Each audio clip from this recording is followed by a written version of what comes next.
எல்லாருக்கும் வணக்கம். இன்றைக்கி மொட்டை மாடியில் வந்து டின்னர் செய்ய போகிறோம். இன்றைக்கி வந்து என்ன பண்ண போகிறோன்னா, உருளைக்கிழங்கு இல்லாமல் பூரி மசாலா பண்ண போகிறோம். நிறைய பேருக்கு உருளைக்கிழங்கு சாப்பிட மாட்டாங்க. அப்படி இருக்கிறவங்க இந்த பூரி மசாலாவை இந்த மாதிரி செஞ்சு சாப்பிட்டாக்கா பூரி மசாலா என்ன டேஸ்ட் இருக்குமோ அதே டேஸ்ட் தான் இதிலே இருக்கும்.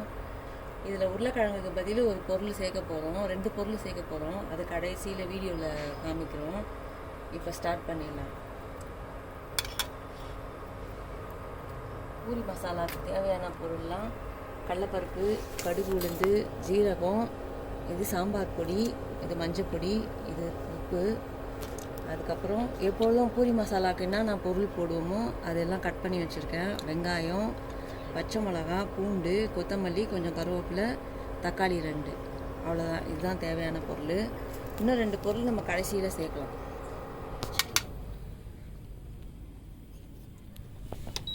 இப்போ பூரி மசாலா செய்ய ஸ்டார்ட் பண்ணிடலாம் வாங்க. முதல்ல எண்ணெய் ஊற்றிக்கணும்.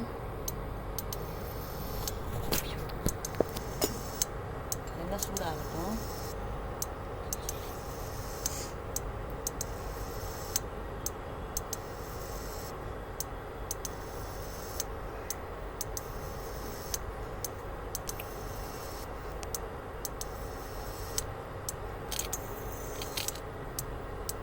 சூடாயிடுச்சு. இப்போதான் சூடாகுது.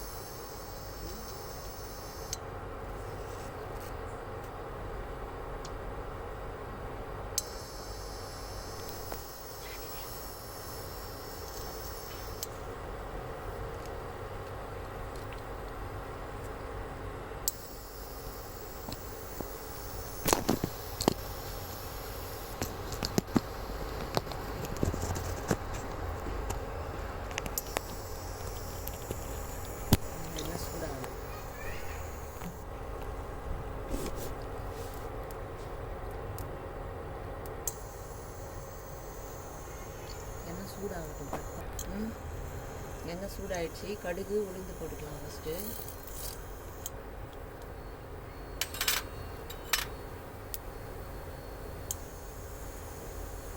கடுகு வெடிக்கட்டும்.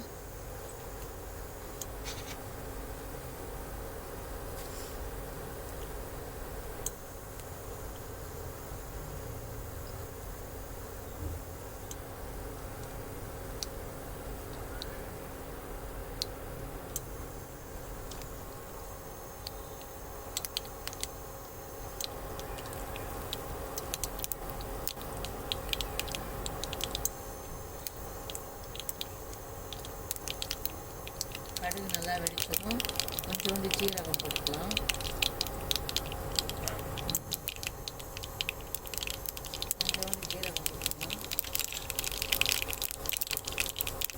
ஜீரகமும் நல்லா பொரிஞ்சிச்சு. இப்போ வந்து நம்ம வெங்காயம் போட்டுக்கலாம். இதுக்கு வெங்காயம் தான் கொஞ்சம் நிறைய தேவைப்படும். மெயினான பொருள் இதுக்கு வெங்காயம் தான். அதனால் வெங்காயம் கொஞ்சம் கூட போட்டுக்கோங்க.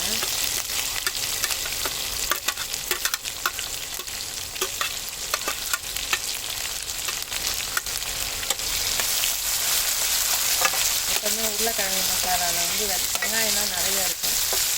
அது மாதிரியே இதுக்கும் வெங்காயம் நிறைய போட்டுக்கோங்க.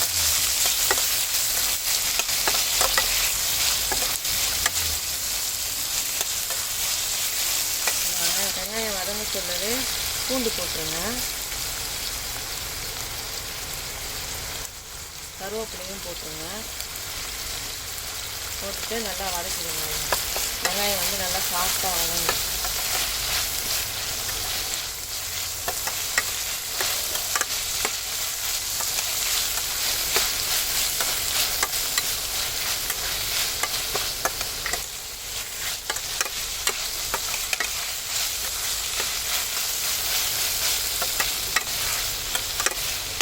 வெங்காயம் கொஞ்சம் நல்லா வதங்கட்டும்.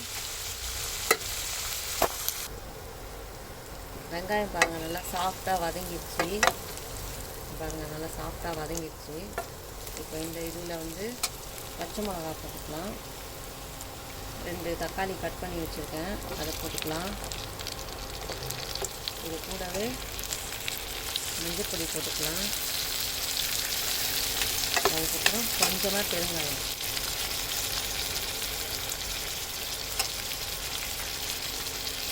இது எல்லாத்தையும் நல்லா வதக்கிக்கலாம். இந்த தக்காளி வந்து சாஃப்டாக வதங்கணும்னு கிடையாது, ஓரளவுக்கு சுமாராக வதங்கினாலே போதும். வெங்காயம் மட்டும்தான் நல்லா வதங்கணும்.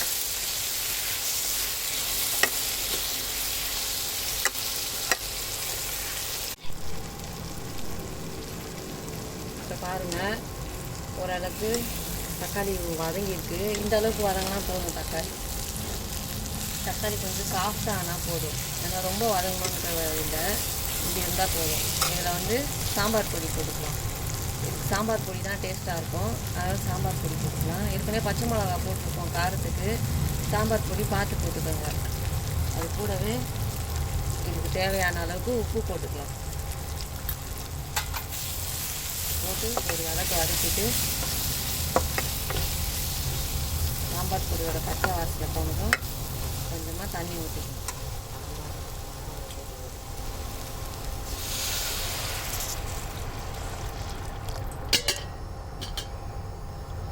தண்ணி ஊற்றிக்கலாம். தண்ணி ஊற்றிட்டு ஒரு 2 நிமிஷம் தட்டு போட்டு மூடி விட்டுடலாம். ஒரு 2 நிமிஷம் கொதிக்கட்டும். இந்த வீடியோவில் லாஸ்ட்டில் சொல்கிறேன்னு சொன்னால ஒரு சீக்ரெட்டான பொருள் அது இதுதான். இது வந்து கடலை மாவு. இந்த கடலை மாவை லேசாக கடாயில் போட்டு நான் வறுத்து கொண்டு வந்திருக்கேன். அப்படியே போட்டோம்னா பச்சை வாசனை வரும், அதனால் இதை லேசாக கடாயில் போட்டு வறுத்து கொண்டு வந்திருக்கேன். இது 1 ஸ்பூன் பச்சரிசி மாவு. இது ரெண்டையும் சேர்த்து கொஞ்சமாக தண்ணி விட்டு கலந்துக்க போகிறோம். கலந்து இதில் லாஸ்ட்டில் ஊற்றிடணும்.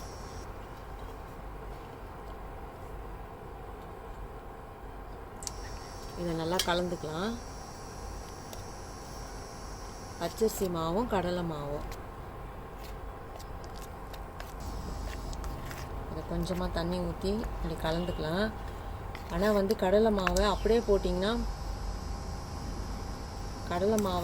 போட்டிங்கன்னா பச்சை வாடை அடிக்கும். லைட்டாக ஈரம் பண்ணாத கடாயில் லேசாக வறுத்துக்கணும், அப்போ தான் கடலை மாவோட பச்சை வாசனை வராது. பாருங்கள், இந்த அளவுக்கு கலந்துட்டோம். இதை நம்ம கலந்து வச்சுக்கலாம்.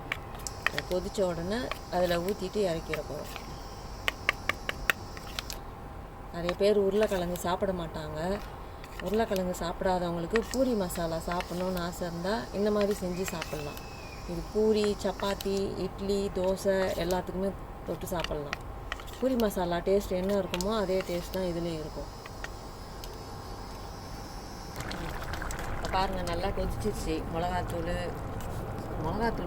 சாம்பார் பொடி இதெல்லாம் போட்டு நல்லா கொதிச்சிருச்சு. இப்போ நம்ம கலந்து வச்சுருக்க கடலை மாவும் பச்சரிசியும் இதை அப்படியே இதில் ஊற்றிக்கலாம். உருளைக்கிழங்குக்கு பதில் சேர்க்குற பொருள் இதுதான். நான் வீடியோவில் கடைசியில் சொல்கிறேன்னு சொன்னல, அது இதுதான். இப்போ இதை கலந்துட்டோம். இப்போ கலந்து விட்டுட்டு எல்லா பக்கமும் நல்லா கலரி விட்டுருங்க. இப்போ பாருங்கள், இது பார்க்குறதுக்கு உருளைக்கிழங்கு மசாலா மாதிரியே இருக்கும். சாப்பிட்டிங்கன்னா டேஸ்ட்டும் அப்படி தான் இருக்கும். இது இட்லி, தோசை, சப்பாத்தி, பூரி எல்லாத்துக்குமே தொட்டு சாப்பிட்லாம். உண்மையிலே உருளைக்கிழங்கு மசாலா மட்டும்தான் இருக்குது, ஆனால் உருளைக்கிழங்கே இல்லை.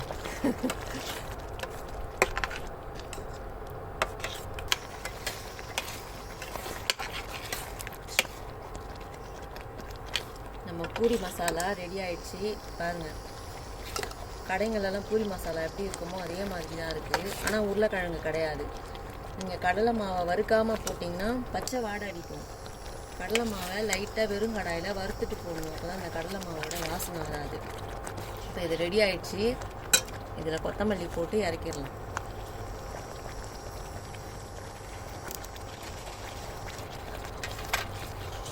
அவ்வளோதான், முடிஞ்சிருச்சு. இதே மாதிரி நீங்களும் ட்ரை பண்ணி பாருங்கள், நல்லாயிருக்கும். எல்லாத்துக்குமே சைட் டிஷ்ஷாக போட்டு சாப்பிட்லாம். இது டிஃபன் ஐட்டம் எல்லாத்துக்கும் சாப்பிட்லாம். பாருங்கள் எப்படி இருக்குன்னு, திக்காக இருக்குது பாருங்கள்.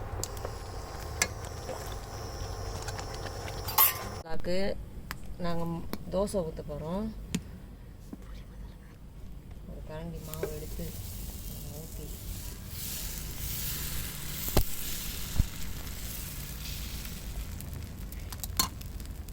கொஞ்சோண்டு எண்ணெய் ஊற்றிட்டோம். இதில் எண்ணெய் ஊற்றியும் சுடலாம், எண்ணெய் ஊற்றாமலும் சுடலாம், நம்ம விருப்பம்தான்.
சூடு இல்லை, இன்னொருத்தான் சூடு.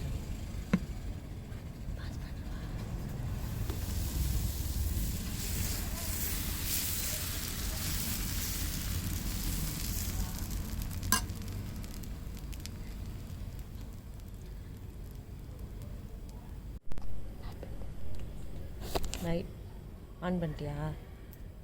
நைட் டின்னருக்கு தோசை, பூரி மசாலா ரெடி ஆகிடுச்சி.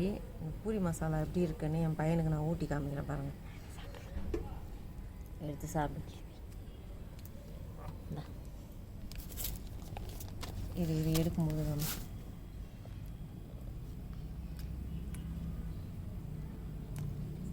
இன்னொரு இது எடு. அழகாகுது.